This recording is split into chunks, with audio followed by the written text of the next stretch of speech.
우리가 살 길은 뭡니까? 이런 바보짓에서 벗어나요. 굉장히 냉철하고 정확하게, 그러니까 일본과 우리가 교수업을 하고 디베이트 할 때도 사실관계에 기초해서 정확한 증거를 가지고 우리가 이익이 되는 방향으로 일본이 따라오게끔 협상하는 게 이게 외교술이지. 이제 이해가 되시죠? 그러니까 제가 강조하는 건 뭐냐면 친일을 하자 이 말이 아니고 우리 젊은이들이 이제는 시대가 바뀌었으니까 제발 국제 감각을 갖추고 정확한 팩트에 근거해서 논쟁하고 협상하고 이렇게 가야 된다는 겁니다.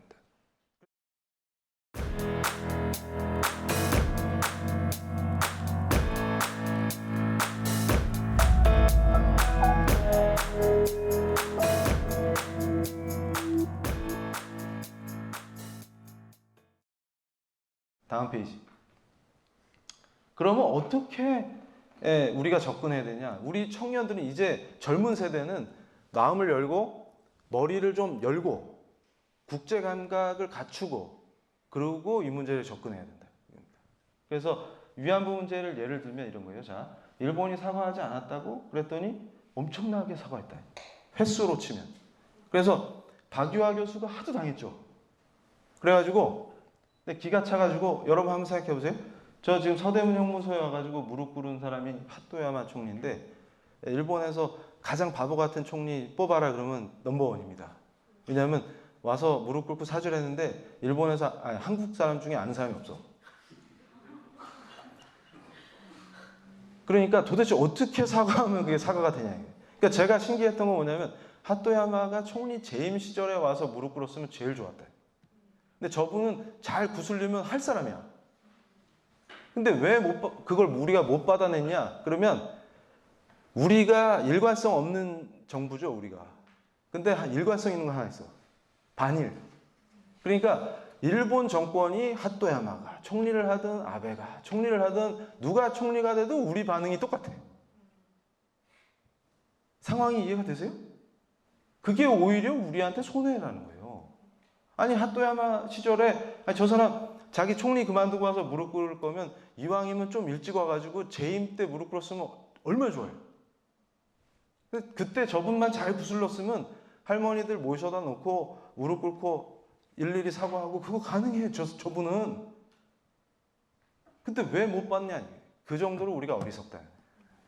그러니까 반일을 하는 게 목적이지 화해를 하거나 문제를 해결할 생각 자체가 없는 거죠. 자, 그래서 이거 보세요. 박유하 교수를 그렇게 괴롭혔는데 기가 찬 거예요. 그러니까 박유하 교수가 페이스북에서 공개한 게 뭐예요? 위안부 문제와 관련해서 일본이 사죄한 게 도대체 몇 번이냐? 이거 이 기사화도 됐기 때문에 확인해 보세요. 다음 페이지. 그래서 제가 깜짝 놀란 건 뭐냐면 위안부 문제와 사과하지 않고 반성하지 않는 일본에 부르르 떠는 우리 청년들이 고노다마도 본 적이 없다. 근데 박근혜 정부 때도 8.15가 다가오면 성명을 낼 때 뭐라고 합니까? 고노다마는 수정해서는 안 된다. 니들이 채택했으니까 유지하라 이렇게 얘기하죠. 그래서 제가 그때도 하도 언론에 엉뚱한 기사들이 나오길래 기가 차가지고 한마디 했어요. 반응도 없지만. 아니 고노다마라는 걸 했으니까 유지해달라고 우리 정부가 요구하는 거 아니에요. 그러니까 뭘 한 거 아니야 지금 조치를. 근데 왜 아무것도 안 했다고 하냐. 그래서 제가 고노다마를 본 사람 수업 시간에도 물어보면 본 사람이 없지 당연히. 뭐냐 도대체. 그래서 제가 보세요. 고노다마의 중요성은 뭐냐면 강제동원을 인정했는데 제가 조금 이따 그 타네무라 문서의 중요성을 얘기해 줄 건데 제가 충격을 많이 받아요. 국내에서 위안부 문제 강연하러 다니는 사람 중에 여러분 혹시 접할 기회 있으면 질문하세요. 타네무라 문서 보신 적 있어요? 그러면 황당한 답변이 돌아올 거예요. 그게 뭔데요? 그래. 지금 국내에서 위안부 문제 강연하고 다니면서 한국 사람들 선동하고 젊은이들 가슴에 불 질러가지고 반일 선동하는 자들 중에 제대로 공부한 놈이 누가 있냐 이게. 얘기해봐라. 그러면 그런 결정적인 증거들을 잡은 사람이 한국 교수였을까요? 한국 학자였을까요? 양심 있는 일본 학자들이 집요하게 파헤쳐서 다 밝혀낸 거 아닙니까? 그러니까 지금 고노다마가 나오게 된 배경은 뭐냐면 일본 내각이 9년간 집중 연구를 시켰다는 거 아닙니까 지금. 근데 그 전에 이미 양심 있는 일본 교수들이 이 문제는 반인륜적이기 때문에 파헤쳐야 한다. 이래서 파헤친 거예요. 타네무라 문서가 왜 중요하냐면 그게 일본이 군뿐만 아니라 정부가 직간접적으로 위안부 모집과 운영에 개입했다는 걸 입증하는 증거입니다. 왜 타네무라냐면 타네무라가 당시 내무성 소속의 공무원 이름이에요. 그게 일본 현지에서도 위안부를 모집했죠. 그때 경찰이 잡아온 거예요. 그 모집하던 업자들을. 왜냐하면 동네에서 여성들을 모집하는데 보니까 애들이 딱 보면 분위기가 범죄의 냄새가 날 거 아니에요. 그래가지고 잡아놓고 조사한 거예요, 경찰이. 니들 뭔데? 그래서 주민이 또 신고했어. 몇 개 현에서. 그래서 잡아놓고 경찰이 조사한 거예요. 니들 뭐하냐? 그랬더니 정부에서 시켜서 하는 건데요? 이렇게 얘기해요. 그러니까 동네 주민이 인신매매범들 같은 애들이 동네를 다니고 여성들을 모집하고 있다. 이렇게 신고하니까 경찰이 잡아다가 조사하는 과정에서 그 업자들이 우리 정부 부탁을 받고 하는 건데요? 이랬더니 경찰이 직접 내무성에 질의를 한 거예요. 얘네 말이 사실이냐? 그때 담당자인 타네무라가 사실대로 그래 우리가 부탁했다. 그러니까 가급적 소란스럽지 않게 쟤네들이 모집할 수 있도록 경찰도 뒤를 봐줘라. 이렇게 나온 거예요. 그런데 중요한 건 뭐냐면 일본 학자들이 밝혀낸 게 타네무라 문서뿐만 아니라 자 위안부 피해자들을 모았어요. 그러면 해외로 옮기려면 외무성이 개입하지 않으면 못합니다. 그러니까 무슨 얘기냐면 군이나 우리로 치면 국방부죠.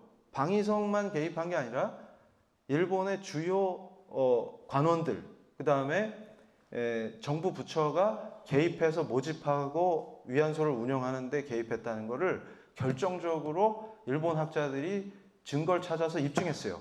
근데 이거를 아시아 여성기금에서 집성이라는 이름으로 자료를 다 정리해서 출판까지 했습니다. 지금도 제가 보니까 몇몇 사기꾼들이 인터넷 검색해 보세요. 마치 새로 나온 문서인 것처럼 거짓말을 하고 사기를 쳐요. 그러면서 사실관계와 매우 다른 얘기를 하면서 영웅이 되려고 합니다. 근데 그걸 또 언론에서 영웅처럼 써줘요. 이런 구조가 맞물려 돌아가는 거예요. 그러니까 제가 일본 학자들하고 얘기할 때는 창피해서 얼굴을 들지를 못합니다. 한국에서 또 이런 얘기 나왔다며. 근데 또 우리가 한국 언론을 신뢰할 수가 없죠. 하도 거짓말을 해야 되니까. 근데 그걸 또 일본어판은 왜 냅니까 또? 우리끼리 바보짓 하고 말지. 그걸 또 왜 알려줘 또. 우리 바보다 이거를. 그러니까 얼굴을 들 수가 없대. 도대체. 그래가지고 그런 또 사기치면 또 박수 치면서 영웅이다. 안중근 의사 다음에 열사시예요. 뭐 이러고 앉아요. 그래서 우리가 살 길은 뭡니까? 이런 바보짓에서 벗어나요. 굉장히 냉철하고 정확하게 그러니까 일본과 우리가 교수업을 하고 디베이트 할 때도 사실관계에 기초해서 정확한 증거를 가지고 우리가 이익이 되는 방향으로 일본이 따라오게끔 협상하는 게 이게 외교술이지. 이제 이해가 되시죠? 그러니까 제가 강조하는 건 뭐냐면 친일을 하자 이 말이 아니고 우리 젊은이들이 이제는 시대가 바뀌었으니까 제발 국제 감각을 갖추고 정확한 팩트에 근거해서 논쟁하고 협상하고 이렇게 가야 된다는 겁니다. 그래서 여기서 시간 많이 끌면 안 되니까 고노다마의 훌륭한 점은 뭐냐면 우리가 외교적으로 굉장히 승리를 거둔 거죠. 우리가 한 일도 사실 별로 없어요. 일본 학자들이 다 깔아준 거에 숟가락만 얹었다. 그래가지고 위안부 문제에 열혈 투사인 척하는 분들이 제가 보면 막 우스워요. 어이구 교수님 그러면 그 시간에 연구를 좀 하시지. 공치느냐고 시간이 없었대요. 대부분. 근데 이제 일본 애들이 다 정리해놓고 밝히고 하면은 그거 번역해서 풀어먹으면서 세상에 저런 안중근 같은 분이 있었네. 이게 우리 실정이라는 거예요. 근데 제발 이런 거에 좀 선동 좀 되지 말자. 그래서 제가 항상 그래요. 검색이 안 되냐? 그러니까 아시아 여성기금 홈페이지에 자료 다 알려준다. 좀 봐라 좀. 누가 했는지도 좀 보고. 다음 페이지. 그래서 제일 장난 잘 치는 게 저기 강제 동원하고 강제 연행 갖고 장난치는 거. 일본이 강제 동원을 인정한 적 없다. 그리고 이번에 또 부정했다. 이런 식으로 거짓말하는 거예요. 근데 강제 동원하고 연행이 개념이 달라요. 개념이 다르다고.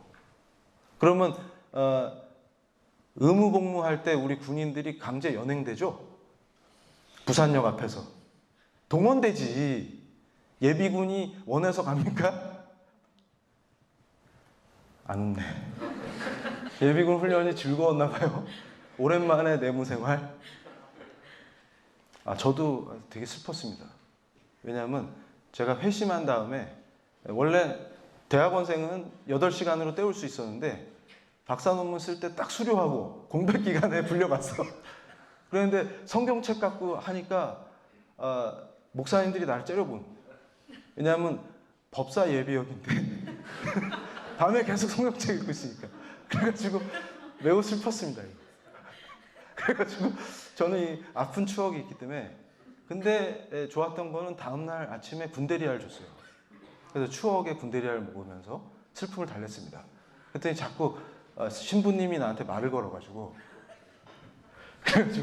anyway, 그래가지고 이게 강제 동원하고 연행은 다른 거죠. 이게 연행은 어떻게 하는 겁니까? 그러니까 여러분 생각해보세요. 점령지에서 전쟁 중이에요. 지금 사냥하듯이 이놈들이 총칼을 들고 다니면서 여성들을 잡아들인. 이해가 되시죠? 근데 생각해보세요. 제가 한국 사람이 제정신일까 이걸 많이 생각할 때 일본이 1910년에 우리를 식민지로 만들었잖아요. 그리고 본격적으로 중국과 군사 충돌을 한 게 31년부터인데 생각해보세요. 나중에 우리가 해방된 뒤에도 미국의 아시아 정책에 이 문제가 복잡하게 꼬이는 거예요. 그러니까 지금 얘네들이 평온하게 이미 지배를 하고 있고 걔네 영토 안에 포함되어 있잖아요. 반도 전체가. 근데 거기서 무슨 강제 연행을 했을 수도 있겠죠. 근데 했다는 증거를 찾기도 매우 어려울 뿐만 아니라 진술에만 의존하고 있다. 이겁니다. 그런데 두 개는 개념이 다른 거죠. 그러니까 마당에서 이렇게 놀고 있었는데 군경이 와가지고 총칼로 위협해서 연행하듯이 잡아간 거랑 업자가 나와서 모집해가지고 국가가 주도해서 강제 동원시킨 거랑 다르다. 근데 강제 동원은 인정했잖아요. 그러니까 강제 연행은 어디서 인정했냐면 필리핀이나 인도네시아처럼 점령지 행동을 할 때 일본군이 실제로 강제 연행을 했다는 거예요. 여성들을. 다음 페이지. 그래서 한겨레 기사를 제가 일부러 이렇게 해왔는데 보세요. 제목은 위안부 강제동원 또 부정 이렇게 해놨죠. 근데 본문을 보면 다 연행이에요. 이렇게 해서 속여먹는 거예요. 그런데 신문 보면서 두 개념이 다르겠지라고 읽을 가능성이 있는 한국인은 몇 명 될까요? 저랑 김은구 대표랑 교수님 몇 분. 그래서 so sad다. 다음 페이지. 그래서 제가 박유하 교수님 편드는 게 아니라 엄청난 피해를 입으셨는데 소송당하고. 그래서 제가 이게 되게 슬펐던 게 뭐였냐면 사실 박유하 교수님께 좀 미안한 거는 저도 이분을 어떤 면에서는 비판했어요. 왜 그랬냐면 이분은 문학 교수님이시기 때문에 감성적인 터치가 들어갔대요. 책에. 근데 이제 저는 법학자이기 때문에 아주 드라이하게 접근해야 된다고 봤던 거예요. 그러니까 왜냐하면 이 문제는 역사적으로 피해자들에게 굉장한 상처를 남긴 문제이기 때문에 그리고 전쟁 범죄고 이때 이거를 약간 감성 터치하면 큰일 난다. 위험해질 수 있다. 이게 제 생각이에요. 그러니까 아주 드라이하게 감성적으로 접근하면 안 되고. 근데 박 교수님이 문학 교수님이시다 보니까 감성 터치를 한 거예요. 그러니까 당시 위안부 할머니들의 증언을 통해서 감성적으로 접근한 면이 있었어요. 그래서 뭐 일본군과의 사랑 이런 얘기를 넣어놨는데 저는 그걸 보고 이건 아닌 것 같다. 왜냐하면 이건 감성 터치할 문제가 아니다. 왜냐하면 역사가 매우 복잡하기 때문에 아주 정치적으로나 법적으로 냉정하고 드라이하게 접근해야 된다. 그게 제 생각이에요. 그런데 제가 깜짝 놀란 건 뭐냐면 프레시안이나 한겨레 기사 검색해 보세요. 미국 하원에서 위안부 결의안이 나왔을 때 만세 불렀어요. 실제로 워싱턴 DC에 가서 정대협 인사들하고 할머니들 모시고 가가지고. 근데 친절하게 제가 번역하면 또 이 교수가 사기쳤다 이럴까봐 가짜 뉴스의 원조가 한겨레 아니겠습니까? 그래서 그 또 희생양이 될까봐 한겨레가 번역한 것만 인용해요, 저는. 한겨레가 미 하원의 위안부 결의안을 그대로 전문 번역해서 실어놨어요. 자기들 매체에 확인해 보면 돼요. 거기에 뭐라고 나오냐면 정확하게 일본 정부에 의한 강제 군대 매춘 제도인 위안부는 이렇게 나와요.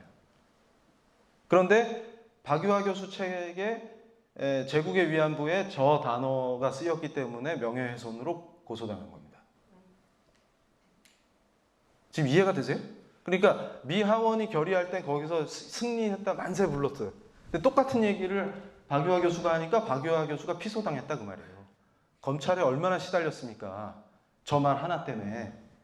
그러면 미 하원을 엎어야지 가서. 거기 그때 또 왜 만세를 불렀디야? 그러니까 미 하원 결의안 원문도 지금도 미 하원 이 결의안이 나오면 원문을 다 찾아볼 수가 있어요. 그리고 어떤 의원이 주도했는지도 나오고. 그래서 제가 강의할 때도 그거 캡처할 때 이정훈 교수가 또 사기쳤다 이럴까봐 아예 그 사이트 주소랑 같이 캡처해요. 확인해봐라 이게. 다음 페이지. 그러면서 지금 시간 좀 알려주세요. 자, 독도 얘기 이거 짧게 할게요.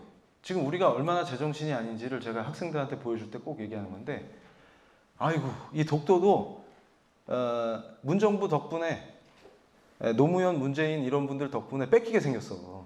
멀쩡한 독도도. 그래서 다음 페이지. 이거 보세요. 이런 거 나오면 제가 슬퍼지는 겁니다. 이게 노무현 대통령께서 과거에 일본 측량선이 들어오면 들이받아서 침몰시켜라.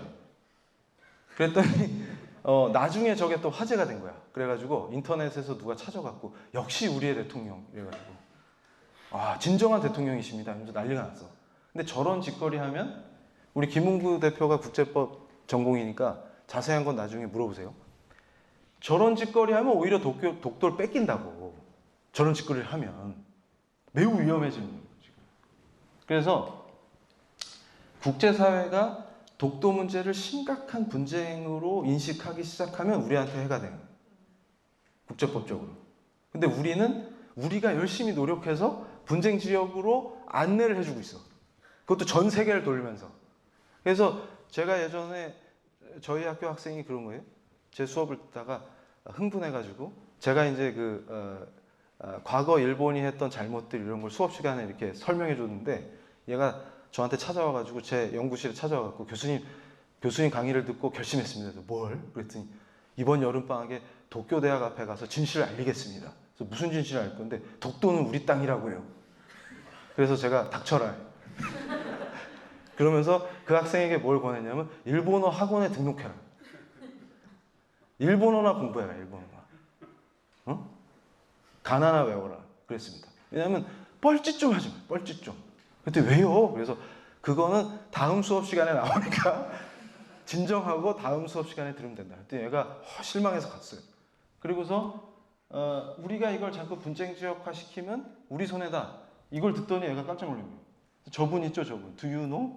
왜 알아야 되는데? 그래서 제가 어떤 유럽의 가상의 섬 이름을 붙였어요. 꼬뚜 디부아르 섬. 그거 어느 나라 땅인지 아냐?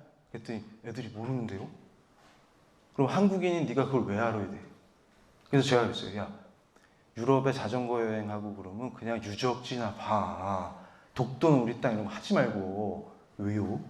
야, 한국이 어딘지도 모르는데 걔들한테 독도가 왜 분쟁 지역이라고 네가 알리고 다니냐. 모르고 가만히 있으면 좋은 건데. 야, 영국, 미국, 프랑스 애들이 독도가 뭔지 모르고 있을수록 우리한테 유리한 거야. 이제는 일본 국민도 몰랐어요, 사실은. 제가 도쿄대나 교토대나 일본 명문대학 애들한테 독도? 그러면 그게 뭔디요? 하던 게 몇 년 전이야. 근데 요새는 다 알아. 우리 덕분에. 왜 국민 계몽까지 시켜주냐. 저는 도대체 이해가 안 가는, 이해가. 다음 페이지. 그래서 제가 이걸 보면서 야, 이거 몇 가지만 보면 얼마나 선동질을 하는지 금방 알 수 있어요. 저게 이제 뭐냐면 전 정부에서 한일 간의 군사정보 교류 협정하려고 이게 거의 체결되기 직전까지 갔었죠. 근데 이거를 무슨 뭐라고 했더라? 제가 뼛속까지 친일이고 이완용보다 더 나쁜 정권 이래가지고 공격을 했다는데 깜짝 놀랐어요. 저 때 제가 교토에서 일본 교수들 얼굴을 마주 볼 수가 없어요. 창피해가지고. 아니 정부가 조약을 체결하겠다고 약속해놓고 전날 엎어버리면 어떡합니까?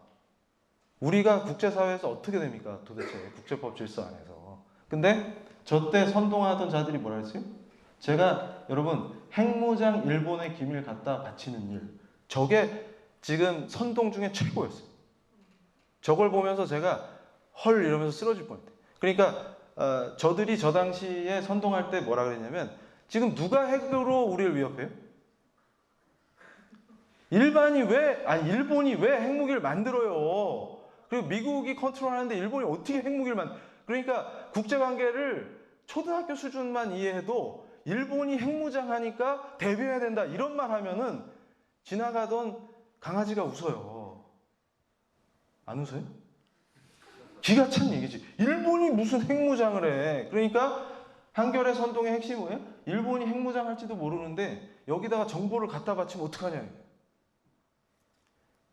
기가 찬. 그러더니 정두원 의원이 뭐라 그랬어요? 한겨레랑 인터뷰에서 국정원의 휴민트 라인이 MB정부에 의해서 다 축출됐다. 그런데 한겨레가 선동할 때 보니까 6개월 전에 무너진 휴민트가 뭐냐면 인간정보원을 얘기하는 거예요. 그러니까 북한에 대한 정보를 여러 가지 위성이나 이지스함이나 여러 기계들을 통해서 얻을 수 있는 게 있고 사람을 통해서 얻을 수 있는 게 있죠. 근데 우리는 기계가 별로 없어요. 그러니까 일본이랑 미국이 강하죠. 대신에 우리는 사람 정보가 강하다 이 얘기예요. 근데 6개월 전에 똑같은 신문이야. 6개월 전에 그 휴민트 체계가 다 무너졌다. 망했다. 그래 놓고 6개월 뒤에는 휴민트를 일본한테 뺏기면 안 되기 때문에 반대해야 된다. 이렇게 나온 거예요. 그래서 제가 그랬어요. 학생들한테 강의할 때. 야, 6개월 전에 망가진 휴민트가 금방 복구가 됐네? 야, 그러면 MB 정권이 되게 능력자네? 막 무너뜨렸다, 복구했다, 이걸 6개월씩 막 할 수 있으니까. 이게 말이 되는 얘기입니까, 지금? 근데 이런 거에 속아 넘어가는 바보들이 누구예요? 누구라고 얘기하면. 그래가지고, 거기다가 제일 황당한 게 뭐라고요? 지금? 핵무장 일본의 기밀을 갖다 바친대. 아니, 누가 핵무장을 하냐고, 지금. 누가. 그래서 저거 몇 년 뒤에 우리가 그 핵 위협에 강타당하고 있는 거예요, 지금. 저 멍청한 선동에 속아갖고. 다음 페이지. 그래서 시간이 없으니까 제발, 그러니까 영토 분쟁 지역이다 이러면 우리한테 불리하다. 그래가지고 예전에 그거 선동도 했었죠. 무슨 독도에다 나무 심자. 그래서 제가 거의 배꼽 빠지는데.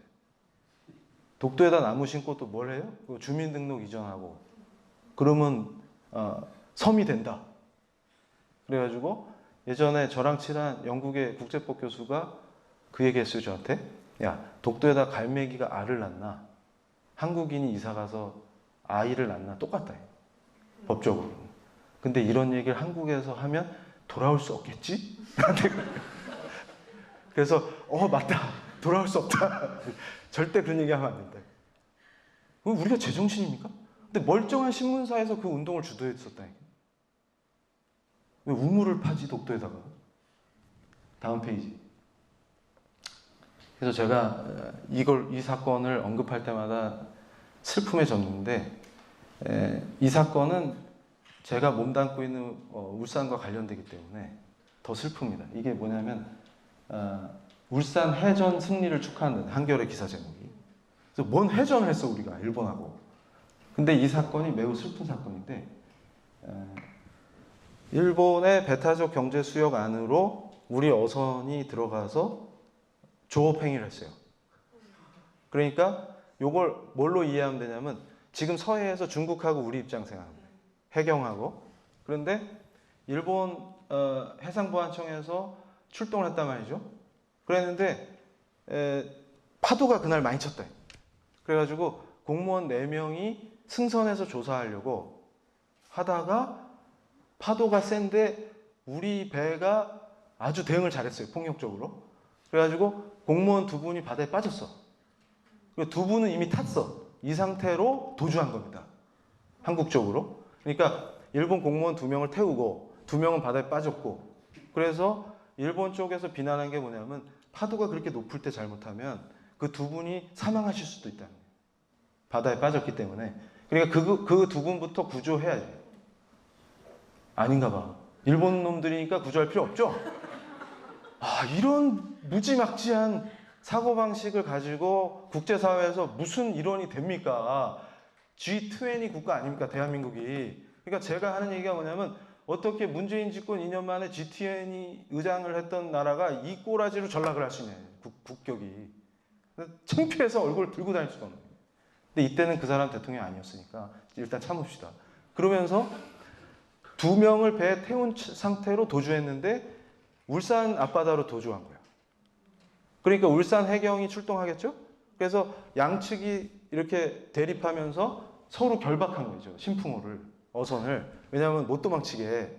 그래서 우리 외교부랑 일본 외무성이 긴급히 협의해갖고 철저히 수사하겠다 약속하고 일본 법원에 공탁금 걸고 풀려났어요. 그랬더니 이제 뭐냐면 우리 영해를 침범한 일본 배 이래가지고 또 난리 났어요. 근데 국제법상 합법적인 행위를 한 겁니다. 일본 쪽에서는.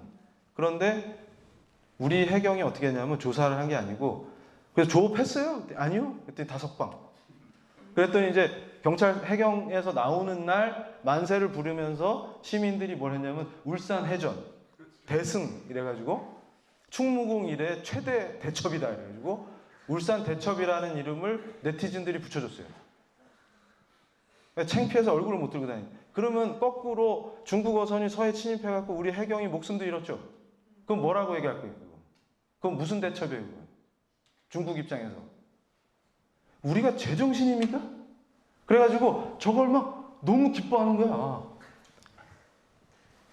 여기서 저게 대첩이라고 생각하시는 분.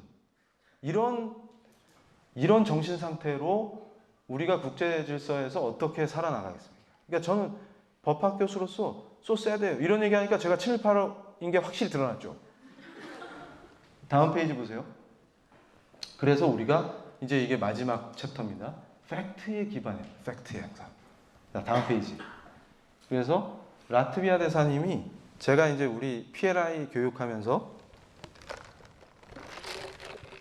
청년들과 시민들을 위해서 특강을 준비할 때 제가 특별히 모셨어요.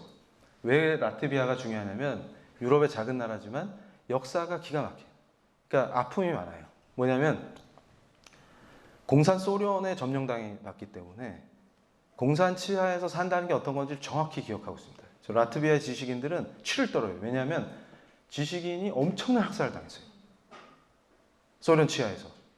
근데도 지금도 정신 못 차리고 한국에서 공산 치하가 어떤 건지도 모르고 까부는 놈들은 반드시 라트비아의 경험을 봐야 합니다. 자유 없어요. 표현의 자유 그런 거 없습니다. 다 죽는 거예요 그냥. 시베리아에 끌려가서. 그러니까 제가 맨날 그러죠. 일본의 과거사 어쩌고 타령하는 자들이 자유시 참변당한 거 러시아에 뭐라고 비판한 적 있어요? 우리 동포들이 강제로 끌려가고 이주당한 문제 삼은 적 있어요? 중국이 우리한테 역사적으로 얼마나 많은 피해를 입혔습니까? 한 번도 얘기한 적 없죠. 우리가 제정신입니까? 그러니까 라트비아가 하는 얘기가 뭐냐면 전날 강연에서 대사님이 우리 젊은이들한테 국제관계나 국제법을 인식할 때 현명하게 봐라. 나치도 라트비아를 점령한 적이 있어요. 그랬는데 그 전후에 라트비아가 러시아와 독일을 대하는 방식은 매우 다르다 이렇게 표현해요. 왜냐하면 라트비아는 나토의 일원으로 분담금도 많이 내려고 노력하는 나라고 미국과의 동맹과 서방 국가에 끼기 위해서 그래서 라트비아의 정체성을 표현할 때 우린 나토다 이렇게 표현해요. 정확하게. 그러면서 러시아가 언제 위험한 짓을 할지 모르기 때문에 강력한 나토의 연합방위 체계 안에서 견제한다 이렇게 얘기해요. 그래서 독일과 러시아가 다 라트비아에게 피해를 줬지만 역사상 완전 독립을 쟁취한 이후에 독일을 대할 때는 독일은 라트비아에게 많은 유익이 되고 국제법을 잘 준수하는 모범국가로 변신했지만 러시아는 지금도 주변국의 위협이 되고 있다. 이렇게 표현합니다. 그래서 다르게 처리한다. 그래서 중국과 일본을 대할 때 한국이 라트비아를 참고하는 건 매우 의미가 있다고 생각한다. 이렇게 얘기합니다. 그러면서 저 때 한참 우리가 미군 주둔에 관한 방위비 분담금 가지고 옥신각신하면서 그거 줄이겠다고 설칠 때예요. 그때 라트비아 대사님이 뭐라고 말씀하셨냐면 미국을 위해서 돈을 내는 게 아니라 나토의 연합방위 체계 안에서 라트비아의 안전이 보장되기 때문에 돈을 내는 것이다. 이렇게 표현했어요. 그래서 제가 그랬어요. 대사님의 IQ가 2자리죠? 종합검진 때 보니까 쓸개가 없더라고요. 이런 바보 같은 짓을 우리가 지금 하고 있는 것입니다.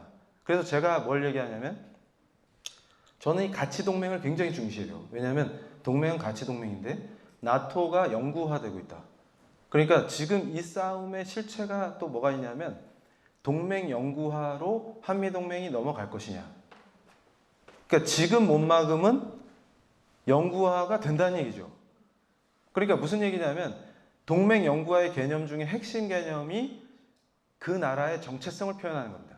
그러니까 뭐냐면 나토에 끼냐 안 끼냐가 그 나라의 정체성을 표현하는 것처럼 한미동맹을 하느냐 안 하느냐, 인도태평양의 일원으로 끼느냐 안 끼느냐가 대한민국이 어떤 나라인지를 표현하는 게 되는 거예요.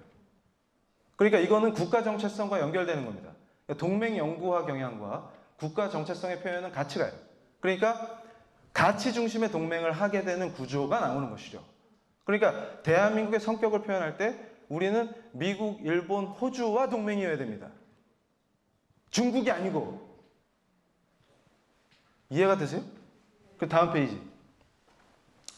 그래서 제가 그 활동을 벌이는 거예요. 우리가 가치 동맹 중심으로 정부가 미쳐 있으니까 시민들이 깨어나서 일본과 호주와 미국과 자유진영의 한편으로 서서 집단적인 관점에서 동맹을 택해야 한다. 이렇게 얘기하는 것이죠. 그래서 제가 항상 강조하는 거는 다음 페이지. 일본하고의 이 가치를 추구하는 동맹이 왜 간절히 필요하냐. 이게 정리를 할게요. 자, 우리가 착각하는 것 중에 하나가 뭐가 있냐면 아까도 말씀드렸지만 통일에 대한 논의를 하면서 중국 공산당 문제를 스킵하는 거는 바보짓입니다. 제가 독일 통일의 선례를 통해서 우리가 지혜롭게 통일에 대해서 고민해보자 이런 강연을 했더니 또 아메바들이 뭐라고 얘기하냐면 소련이라는 체제가 없어졌기 때문에 다른 것 같습니다. 그래서 제가 그랬어요. 그럼 중국은? 그러면서 제가 그래요. 가끔 크리스찬이라고 주장하면서 저는 그래서 이게 내 정신이 이상한가 아침마다 체크를 합니다. 거울을 보면서. 그러니까 뭐냐면 어떤 분들이 그래요. 저는 기독교인이라서요. 세계 선교를 원해요. 이러면서 시진핑은 괜찮아. 그래서 시진핑 때문에 선교가 안 돼. 그 사람이 다이너마이트로 교회를 막 폭파해. 그리고 자기 맘대로 막 10계명을 고친대. 괜찮아? 그거 잘 모르겠는데. 근데 세계 선교를 위해서 기도해. 그래서 예. 그러면서 맨날 북한의 동포들이 해방됐으면 좋겠대. 그러면서 김정은은 환영해. 쟤 때문에 해방이 안 되는 거야 지금. 쟤 때문에. 그러니까 그 수용소 문을 열어갖고 우리 동포들을 풀어줘야, 자유를 줘야 그게 평화인 거야. 저 사람이 지금 죽이는 거지, 저 사람이. 그럼 괜찮아? 그러니까 네 기도가 양립할 수 있냐? 그러니까 북한 동포는 해방됐으면 좋겠는데 김정은은 계속 집권했으면 좋겠어. 두 개가 어떻게 양립 가능하냐? 또 아메바지. 그건 인정 안 한다. 다 깊은 뜻이 있어. 뭔 깊은 뜻이 있는데. 그냥 아메바일 뿐입니다. 그래서 제가 강조하는 건 뭐냐면 아메바에서 벗어나서 다세포로 변화하자. 세포 분열을 하자. 이 얘기예요. 간단하게. 그러니까 제가 깜짝 놀란 게 우리 젊은이들을 만날 때마다 니들 역사를 주로 어디서 학습하냐 했더니 도라마를 보고. 그래서 도라마가 선생님이야. 그래서 헐. 구한말을 어떻게 봤지? 미스터 선샤인을 보고. 선샤인에서는 참고할 게 이병헌하고 이정훈 교수가 닮았다는 거 말고는 찾을 수가 없어. 둘 다 외모로 승부하는 거 말고는 찾을 수 있는 게 별로 없어요. 근데 인성은 매우 달라. 이정훈 교수는 모럴하다. 그 차이만 있지 뭘 발견할 게 없어요. 그런데 주로 드라마에서 배우면 안 돼요. 그래가지고 우리 시민들, 청년들 제가 이 일본과의 교류를 그러니까 여러분도 원하시면 우리 L 정책연구원과 함께 이런 활동들을 같이 할 수 있어요? 가니까 태극기로 환영해 줘요. 태극기. 대통령도 싫어하는 태극기를. 그러니까 정신을 차려야 된다. 그래서 다음 페이지. 이제 끝났네. 그래서 이제 총정리하면서 끝내겠습니다. 뭐냐면 우리가 여기서 생각해 봐야 될 거. 제가 지금 뭐냐면 그 상케이에서 발언할 때 주로 우리가 청구권 협정 문제나 지금 국내에서 일본 기업의 자산을 압류한다든지 이런 판결들이 나오는 거에 대해서 상당히 심도 있게 비판했어요. 그러니까 이게 왜 그러냐면 복잡한 국제 정치와 법과 이런 결합들이 있어요. 근데 이거를 설명하려면 저처럼 머리가 빠져요. 나중에 우리 김은구 대표한테 자세한 얘기는 듣고 청구권 협정, 그러니까 일본 한일 관계가 건국 이후에 지금처럼 정상화되는 과정에서 미국이 한 역할이 크죠. 그리고 복잡한 국제적인 정세가 있습니다. 그래서 우리가 대일 평화조약을 맺을 때도 연합국 측에 못 꼈죠. 여러 가지 복잡한 문제들이 있어요. 그게 독도 문제라든지 위안부 문제에 다 영향을 끼쳐요.